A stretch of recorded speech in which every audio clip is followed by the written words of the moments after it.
Bonjour à tous, je m'appelle Victor et je vais maintenant lire Ésaïe chapitre 55 versets 1 à 13 dans la version second 21. Vous tous qui avez soif, venez vers l'eau, même celui qui n'a pas d'argent. Venez, achetez et mangez. Venez, achetez du vin et du lait sans argent, sans rien payer. Pourquoi dépensez-vous de l'argent pour ce qui ne nourrit pas? Pourquoi travaillez-vous pour ce qui ne rassasie pas? Écoutez-moi vraiment et vous mangerez ce qui est bon. Vous savourerez les plats succulents. Tendez l'oreille et venez à moi. Écoutez donc et vous vivrez. Je conclurai avec vous une alliance éternelle pour vous assurer les grâces promises à David. Je l'ai établi comme un témoin pour les peuples, comme un guide et un chef pour eux. Tu appelleras des nations que tu ne connais pas, et des nations qui ne te connaissent pas accourront vers toi à cause de l'Éternel, ton Dieu, du Saint d'Israël, parce qu'il te donne sa splendeur. Recherchez l'Éternel pendant qu'il se laisse trouver. Faites appel à lui tant qu'il est prêt, que le méchant abandonne sa voie, et l'homme injuste ses pensées. Qui retourne à l'Éternel, il aura compassion de lui. Qui retourne à notre Dieu, car il pardonne abondamment. En effet, vos pensées ne sont pas mes pensées, et mes voies ne sont pas vos voies, déclare l'Éternel. Le ciel est bien plus haut que la terre. De même, mes voies sont bien au-dessus de vos voies, et mes pensées bien au-dessus de vos pensées. La pluie et la neige descendent du ciel, et ne retournent pas sans avoir arrosé la terre, sans l'avoir fécondée et l'avoir fait germer ses plantes, sans l'avoir fourni de la semence au semeur et du pain à celui qui mange. Il en va de même pour ma parole. Celle qui sort de ma bouche, elle ne revient pas à moi sans effet, sans avoir fait ce que je désire et rempli la mission que je lui ai confiée. Oui, vous sortirez dans la joie et vous serez conduits dans la paix. Les montagnes et les collines éclateront en cris de joie devant vous, et tous les arbres de la campagne battront des mains. Au lieu des buissons épineux, poussera le cyprès. Au lieu de l'ortie, poussera la myrte, et cela contribuera à la réputation de l'Éternel. Ce sera un signe éternel qui ne disparaîtra jamais.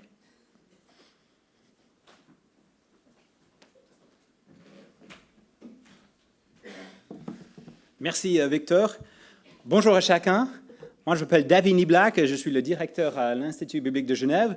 Je suis marié avec Caroline et nous étions engagés, membres dans cette église, il y a quelques années. Donc, vous nous manquez bien. C'est vraiment très chouette de nous retrouver ici de nouveau avec la promo 103. Alors, je vous invite à garder ouvert Ésaïe 55. Et Étienne a mentionné, vous êtes dans une série sur le livre des Actes, c'est juste, qui est un magnifique livre, non? Qui raconte comment un petit groupe de disciples, une sorte de groupe de maison, Dieu a utilisé pour faire parvenir cette bonne nouvelle de Jésus jusqu'à Rome. Extraordinaire. Et on peut être dans la même dynamique, même aujourd'hui. Et je vous cite une petite citation d'un missiologue, quelqu'un qui étudie la mission. Il s'appelle Leslie Newbigin. Il était missionnaire en Inde et puis il est rentré en Angleterre. Et il dit ceci. Écoutez bien. Il existe une longue tradition qui considère la mission de l'Église avant tout comme l'obéissance à un commandement. On part du mandat missionnaire. Cette façon de présenter les choses n'est certainement pas sans justification. Et pourtant, il me semble qu'elle passe à côté peut-être de l'essentiel. Elle tend à faire la mission un fardeau plutôt qu'une joie. Si l'on examine les données du Nouveau Testament, on a une impression un peu différente. La mission commence par une sorte d'explosion de joie. La mission de l'Église dans les pages du Nouveau Testament rassemble davantage aux retombées d'une vaste explosion, des retombées radioactives qui ne sont pas mortelles, mais vivifiantes. Je ne sais pas comment vous voyez un peu la mission. Si on sent un peu un fardeau, c'est déjà pas mal, hein? On souhaite partager. Mais je pense que New Beginning a un peu raison. Hein. Si on lit le Nouveau Testament, on voit qu'au sein de l'Église, il y avait une joie assez radicale, un enthousiasme. Non? Les gens, ils ne pouvaient pas ne pas partager autour d'eux. Et donc, j'espère que c'est aussi quelque chose que vous pouvez découvrir à travers cette série des actes. Je propose aujourd'hui de regarder un peu cette explosion de joie, mais avec plus de recul, c'est-à-dire depuis l'Ancien Testament. C'est sympa de monter au Salève et regarder Genève, non? Les étudiants, il faut le faire au moins une fois cette année. On a du recul, et c'est assez sympa de regarder l'œuvre de Jésus-Christ dans l'Ancien Testament. Et là, on a c'est Ésaïe qui annonce une joie extraordinaire, ce qui va arriver 500 ans plus tard. En fait, ce qu'on voit ici, le peuple de Dieu, ils sont passés par les moments très difficiles. Ils vont connaître l'exil, la déportation. Ils vont connaître le jugement de Dieu. Et ensuite, Ésaïe raconte, il y a un personnage. Ésaïe l'appelle le serviteur qui va venir, qui va prendre en charge les péchés du peuple de Dieu. Et là, Ésaïe 55, on a quelques chapitres avant. Et on a une invitation à venir et expérimenter la joie qui est juste glorieuse. En fait, ici, Dieu donne à Israël une deuxième chance. Ils avaient bien raté. Ils savaient très bien, Ésaïe passe 40 chapitres à donner toutes les raisons que Israël a dû partir en exil. Et là, ici, à la fin du livre, il change. L'œuvre du serviteur est maintenant, il a une joie, une deuxième chance. Je ne sais pas si ça vous est arrivé. Une fois, j'étais invité, quand j'étais tout jeune pasteur, à prêcher dans une église. C'est une église afro-américaine. J'arrive et assez rapidement, je me rends compte, c'est un style assez différent que ce à quoi je suis habitué. Et j'ai donné le message. Et en fait, j'ai vécu un certain moment de solitude. De là, j'ai jamais senti aussi coincé, aussi ennuyeux, aussi systématique. Je pense que l'Église avait l'habitude d'avoir les prédicateurs beaucoup plus enthousiastes que ce petit David Niblack. Et ils étaient très polis après. Merci. Je peux vous dire, c'était la première et la dernière fois que j'ai prêché dans cette église. Je n'étais pas invité de nouveau à juste titre. Alors peut-être vous, est-ce que vous avez une expérience comme ça, mais peut-être beaucoup plus personnelle? Vous avez une occasion d'être invité quelque part et ça ne s'est pas très bien passé? Ou une relation? Vous avez vécu un moment fort et après, peut-être vous avez eu tort et la porte se ferme et la porte ne va pas rouvrir. Ici, on voit Dieu qui donne une invitation, une deuxième chance à son peuple et c'est juste vraiment très frappant. Et on voit déjà une joie, une explosion de joie. Et ce sera, je regarde avec vous, dans deux temps. En fait, dans ce passage, on voit deux invitations. Dieu invite, donc vraiment un appel à venir à Dieu, une invitation, et ensuite une offre. Qu'est-ce que Dieu propose concrètement? Donc, invitation, offre, invitation, offre. Regardons la première invitation. Vous le voyez dans les premiers versets. Venez à Dieu et l'écouter. Ça, c'est l'invitation. De venir à Dieu et l'écouter conscient de notre pauvreté et notre soif. Ça, en résumé, c'est l'invitation. Voilà, hein. Venez, tous qui avez soif, venez vers l'eau. Même celui qui n'a pas argent. Ouais, 3 fois, venez, venez acheter, manger. Venez acheter du vin. Alors, venez boire de l'eau. Récemment, si vous êtes à Genève, hein, on a eu des soucis d'eau. Donc, d'avoir de l'eau potable, c'était quand même intéressant. Mais dans nos vies quotidiennes, c'est très abondant de l'eau. Mais à l'époque, ce n'était pas ça. Hein. C'est un peu ceux qui avaient traversé le désert en exil. Ils connaissaient très bien la soif. Ils connaissaient très bien à quel point l'eau n'était pas juste quelque chose de bien, l'eau était la vie. Sans eau, il n'y avait pas la vie. Et du coup, l'eau était si précieuse que souvent, il y avait des vendeurs. Ils vendaient de l'eau parce que c'était quand même compliqué de procurer. Et il dit, viens, venez vers l'eau. Ensuite, venez manger de l'eau, mais aussi de la nourriture. Et ici, on n'est pas à l'image, ce n'est pas un petit poste de ravitaillement avec quelques gobelets d'eau et quelques biscuits secs, pour ceux qui font des courses. Non, c'est quoi? Vous regardez le verset 2. Vous mangerez ce qui est bon, vous savourez les plats succulents. Vous fréquentez des bons restos ici à Genève. Vous avez déjà mangé à l'auberge de Vendeuvre? Oui, moi non plus. C'est trop cher. Mais imaginons, vous avez un chèque illimité. Le patron dit, vous venez, tout est gratuit. Vous commandez ce que vous voulez. Oh, c'est extraordinaire, quelle invitation. Hein. Venez, mangez. Après, il continue voir le verset 2. Pourquoi dépensez-vous de l'argent pour ceux qui ne nourrissent pas? Pourquoi travaillez-vous pour ceux qui ne rassasient pas? Alors, c'est quand même triste. Hein? Une invitation à venir vers une bonne nourriture, et les gens sont tellement pris en travaillant et on dépense l'argent. Imagine un tabac, vraiment avec les trucs pas sympas à manger, des chips qui sont même plus très bons, et les types qui dépensent tout son argent. Il achète des petits sachets de chips pour 500 francs. À côté, il a une invitation complètement ouverte et gratuite pour l'auberge de Genève, de Vendeuvre. Mais c'est exactement la situation d'Israël. Et là, ils dépensaient quoi? C'est probablement des faux dieux. Là, en exil, ils cherchaient de secours. On va tourner vers quoi? Des idoles, des idées, des choses qu'ils cherchaient. Et en fait, ça coûtait. Ils travaillaient, ils dépensaient. Et finalement, ils n'étaient pas rassasiés. Ouais, l'invitation. Mais finalement, il faut quoi alors? Ça ne coûte rien. C'est offert. Vous avez remarqué? Et Ésaïe le précise. Vous tous qui avez soif. Vous tous qui n'avez pas d'argent. Il faut être en banqueroute. Il faut avoir soif pour répondre à cette invitation. Non? Venez acheter, même sans argent. Et même dans l'hébreu, il n'y a pas le mot « même ».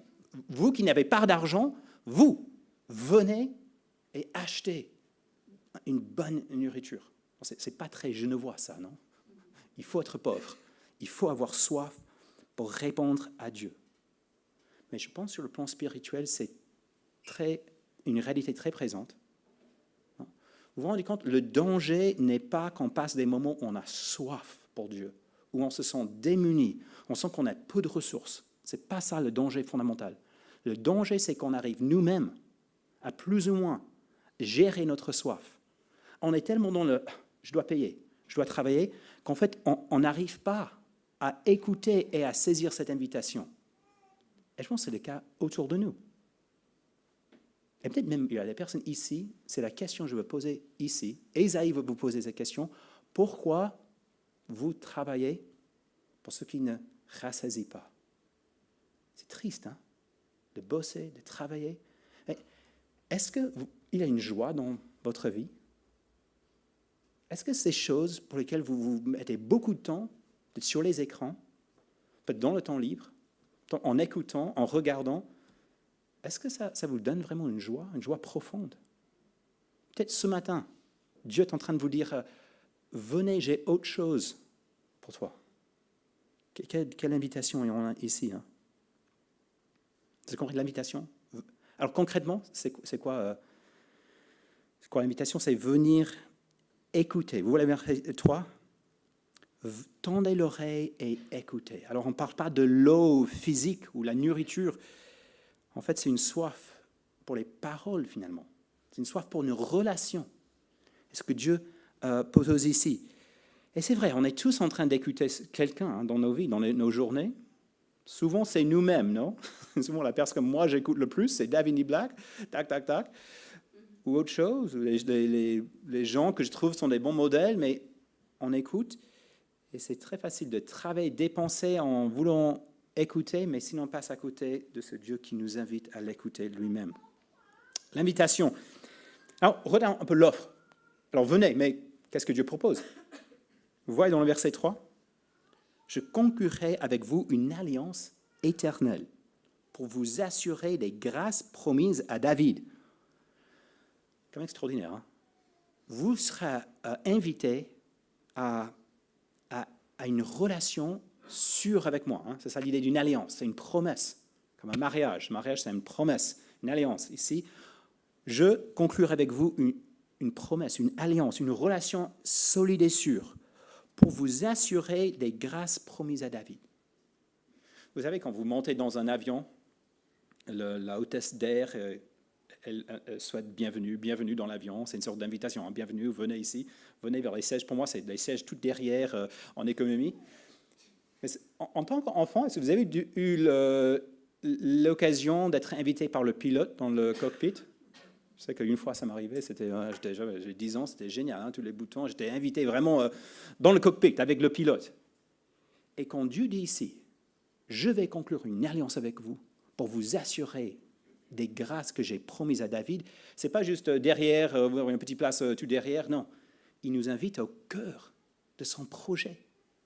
Et qui va restaurer le royaume de David, qui va avoir un nouveau David qui va venir.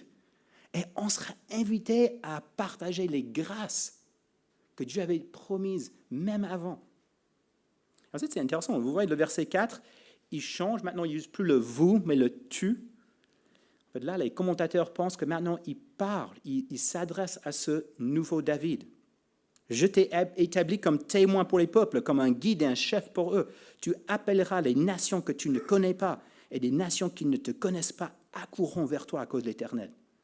En fait, un jour, il va y avoir un roi, et ce ne sera pas un roi juste pour Israël. C'est un roi où tout le monde est invité. Et tout le monde est invité un peu dans le cockpit, de partager ces grâces que Dieu avait promis.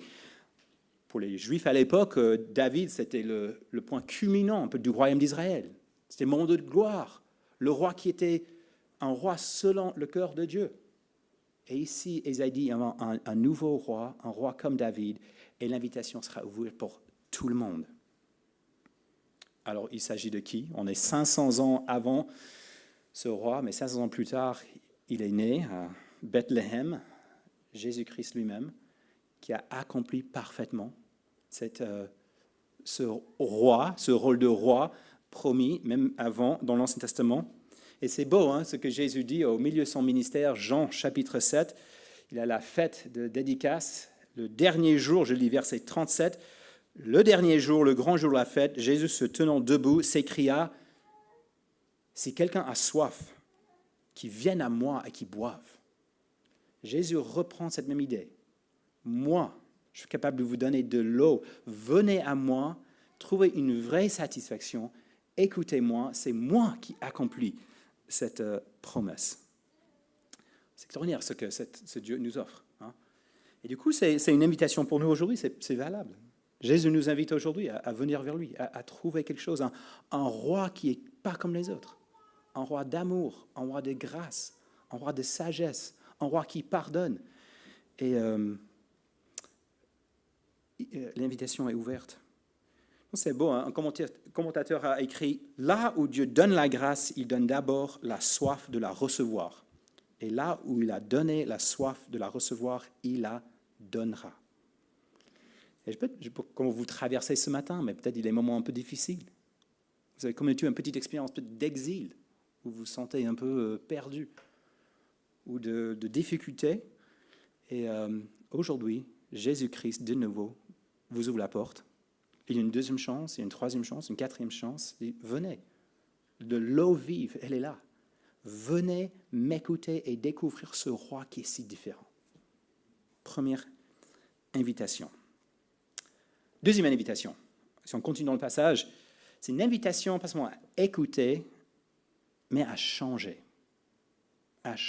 nos vies, parce que les voies de Dieu sont supérieures à nos voies. Voilà le verset 6. Recherchez l'Éternel pendant qu'il se laisse trouver. Faites appel à lui tant qu'il est prêt. Que le méchant abandonne sa voie et l'homme injuste ses pensées, qu'il retourne à l'Éternel. Il aura compassion de lui, qu'il retourne à notre Dieu car il pardonne abondamment. Ouais, d'abord, c'était écouter. Venez à l'eau, venez à Seigneur Dieu. Être satisfait. C'est important comme une première invitation. Mais c'est juste rester comme ça. Ici, on voit un appel à venir et changer, grandir et avoir des voies. Alors, des voies, c'est quoi une voie? Dans l'Ancien Testament, une voie, c'était un mode de vie, c'était un comportement que l'homme que le méchant abandonne sa voie pour se caler sur les voies de Dieu. Et en fait, David, ça parle des méchants, on est tous gentils ici. Il faut lire les premiers 40 chapitres d'Ésaïe. Et on va arriver à une autre conclusion, c'est finalement, même si on est plein de gentillesse ici dans cette salle, au fond de chacun de nous, on n'est pas si bon que ça. Et aux yeux de Dieu, lorsqu'on compare nos vies et nos voies, un peu par défaut, avec les voies de Dieu, on est effectivement méchant. Parce que Ésaïe nous rappelle juste quelques chapitres avant, nous étions tous comme les brebis égarées, chacun suivait sa propre voie. Et maintenant, qui retourne, qui cherche Dieu et ses voies. Et c'est bon, c'est pas beau être écrasé. Hein. Ce Dieu est tellement différent, ses voies sont tellement plus grandes. Il fait preuve de quoi? De compassion, de pardon. Ce n'est pas toujours les voies humaines, non? Que lorsque quelqu'un nous a déçus fortement, de donner une deuxième chance, une troisième chance, mais les voies de Dieu ne sont pas comme les nôtres. Ce qu'il rappelle, verset 8, hein, en effet, vos pensées ne sont pas comme mes pensées, ne sont pas mes pensées, et mes voies ne sont pas vos voies, déclare l'Éternel.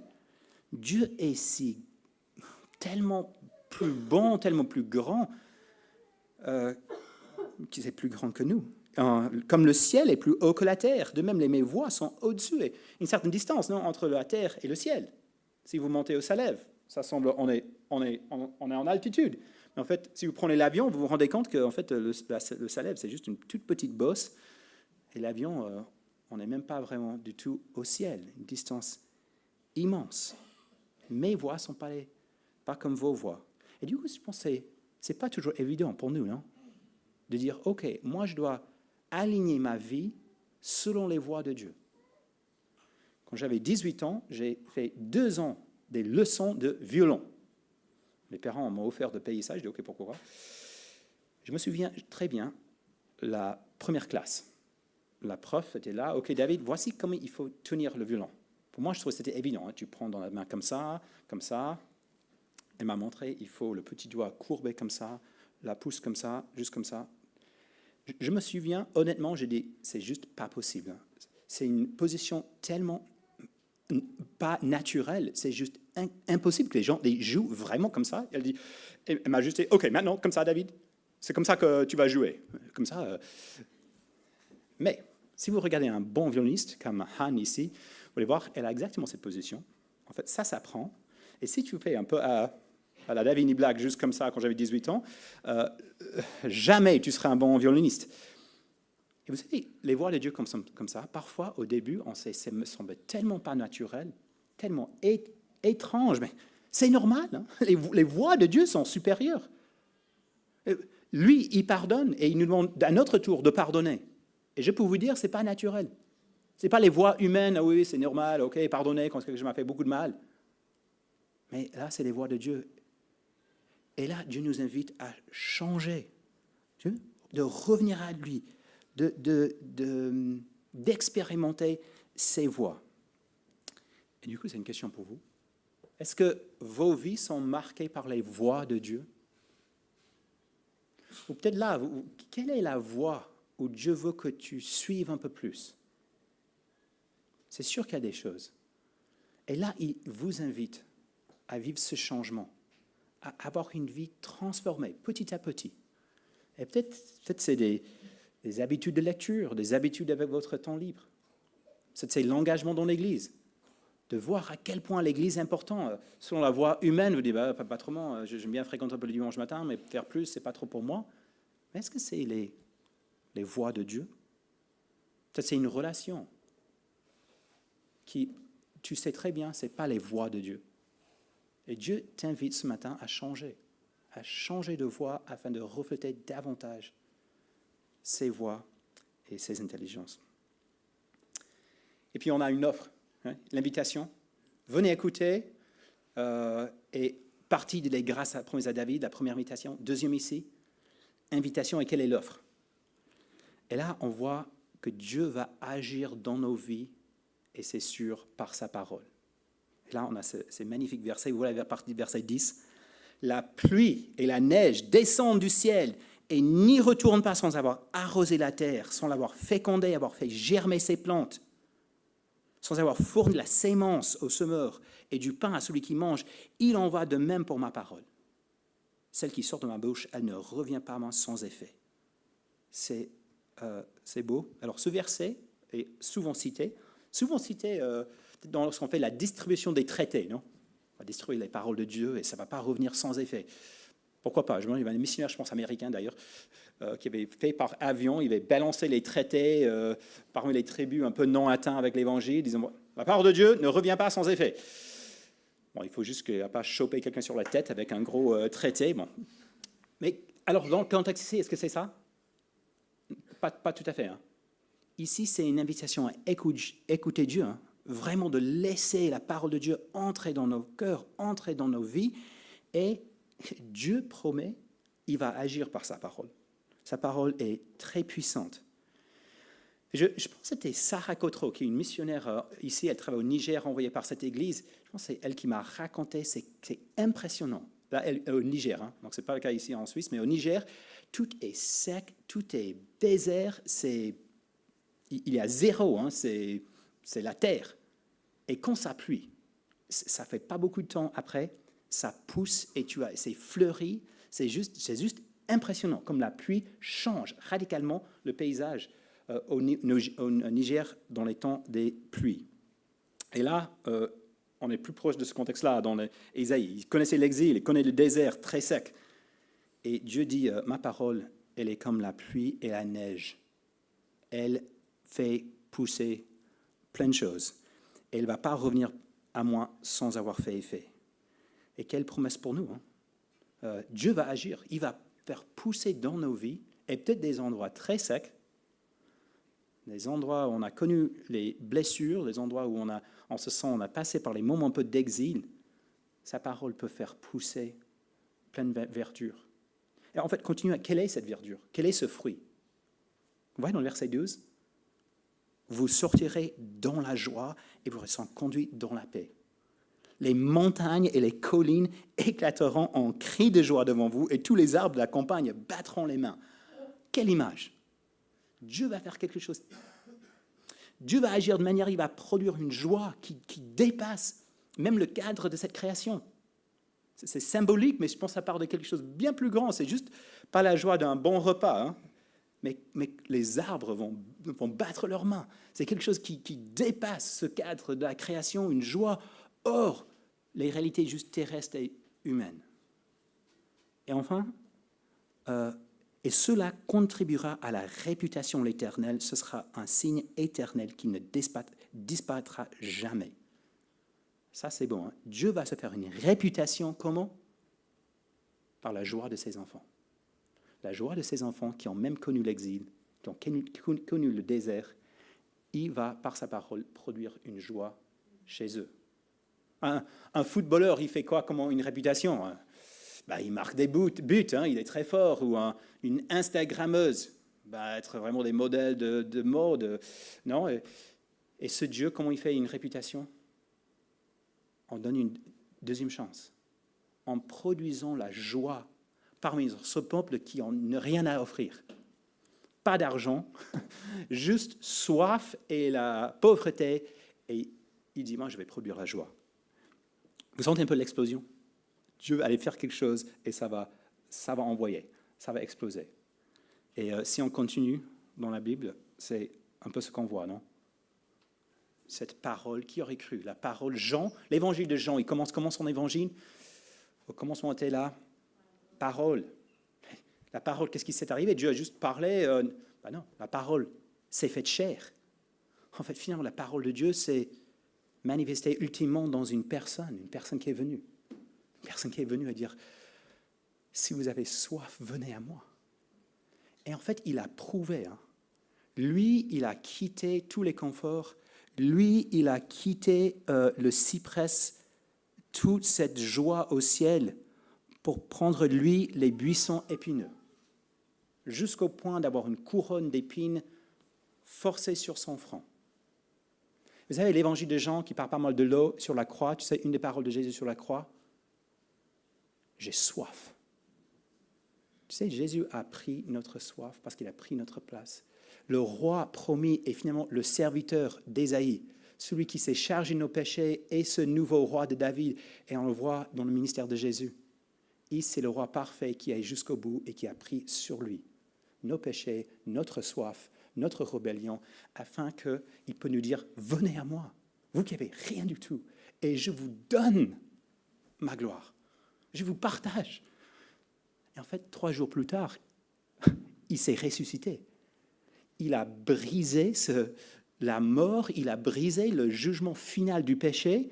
Et les premiers disciples, ils étaient confrontés à une joie qui dépassait, non? Je peux pas aller dans ce jardin, est-ce que les arbres battaient les mains lorsque Christ est ressuscité? Je pense bien. Hein?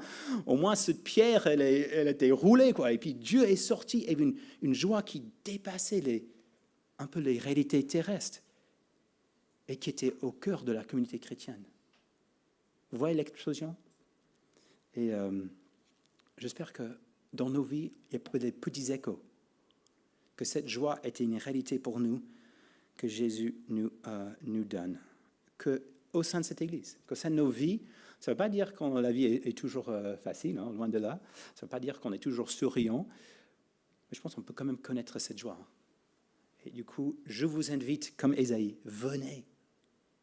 Là, on est un peu à la rentrée.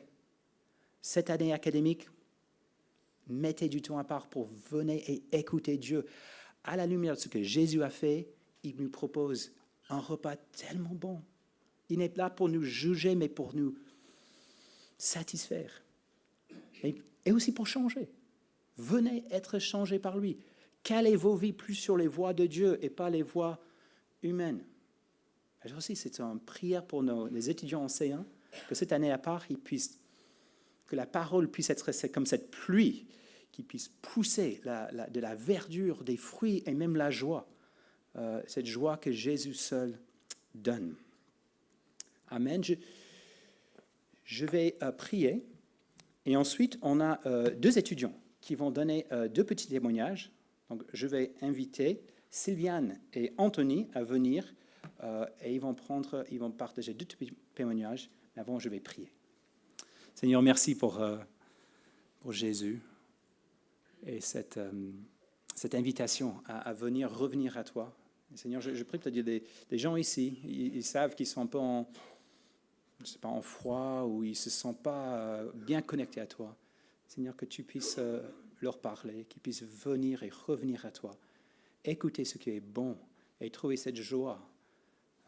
Change-nous aussi, Seigneur. Il y a des endroits dans nos vies, on doit changer. On voit que nos vies reflètent tes voies et pas juste des voies humaines. Donc, corrige-nous dans ta douceur, aide-nous à quitter les voies si on est sur une mauvaise voie et revenir à toi. Merci pour Sylviane et Anthony et je prie que tu puisses les bénir dans ces petits témoignages qu'ils vont apporter. En ton nom, Amen.